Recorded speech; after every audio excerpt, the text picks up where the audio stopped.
দেবদত্তকে জেলমুক্ত করে অভি সবার সামনে প্রমাণ করলো যে ছুটিই আসল পরী।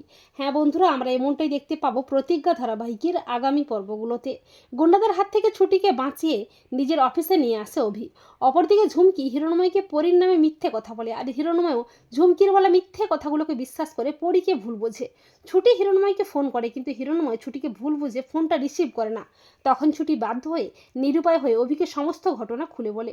অভি ছুটির বিপদে পাশে দাঁড়িয়ে কেসটার দায়িত্ব নিজের কাঁধে তুলে নেয়। এরপর রমাকান্ত চিলালের প্ল্যান মতো নকল ডিএনএ রিপোর্ট আসে, তাতে লেখা থাকে ঝুমকি হিরণময় দাশগুপ্তের মেয়ে পরী। সবাই ঝুমকিকে পরী বলে মেনে নিলেও অভি কোনো মতেই বিশ্বাস করতে পারে না যে ঝুমকি তার পরী।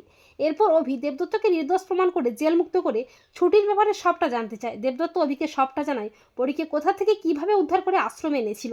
অভি বুঝতে পারে ওই ছুটিই তার পরী। এরপর কয়েকদিন পর ঠাম্মি বলে, অভিদাদু ভাই, এবার তো প্রমাণ হয়ে গেল যে ঝুমকি আমাদের পরিদিদি ভাই, তাই যত তাড়াতাড়ি সম্ভব আশীর্বাদও সেরে ফেলবো। তখন অভি চিৎকার করে বলে, ওই মেয়েটি আর যে হোক আমার পরি নয়, আর আমার পরি কে সেটা খুব ভালো বলতে পারবে একজন। দেবদত্তকে সবার সামনে এনে অভি এমনকি ছুটিও আসে। দেবদত্তকে দেখে ভয়ে পেয়ে যায় ঝুমকি। দেবদত্ত বলে, সেদিন ঝড় বৃষ্টির রাতে ছুটি মাকে আমি অজ্ঞান অবস্থায় পেয়েছিলাম, ওর কিছুই মনে নেই অতীতের কথা, ও স্মৃতি হারিয়ে ফেলেছে। ও আশ্রমেই বড় হয়, আমি হয়ে উঠি ওর বাবা। আর ঝুমকি যে জিনিসগুলো এনে প্রমাণ করতে চাইছি যে ও পরি, ও সেগুলো চুরি করে এনেছে আশ্রম থেকে। ওই জিনিসগুলো ছুটিমাকে আমি ছোটোবেলা থেকে কোনোদিন দেখাইনি। এ সমস্ত কথা শুনে সবাই অবাক হয়ে যায়।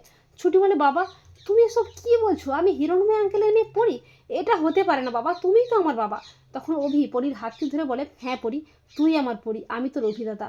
তোর চালচলন ভাবভঙ্গি কথাবার্তা দেখে তোর মধ্যে আমি ছোটোবেলার পরীকে খুঁজে পেয়েছিলাম। তোর কিছুই মনে নেই ছোটোবেলার কথা, আমাদের কথা? তখন পরী অবাক হয়ে তাকিয়ে থাকে অভির দিকে। পরীর অতীতের কথা মনে পড়ে, কিন্তু সবটাই অস্পষ্ট। পরীর খুব কষ্ট হয়। তখন অভি বলে, আমি তোকে কথা দিচ্ছি, আমি তোকে ফিরিয়ে দেবো তোর হারানো স্মৃতি। তো বন্ধুরা, তোমরাও এটাই চাও তো যে দেবদত্তকে জেলমুক্ত করে অভি যেন সবার সামনে প্রমাণ করতে পারে যে ছুটিই আসলে পরী? কমেন্ট করে এক্ষুনি জানিয়ে দাও তোমাদের মতামতটি।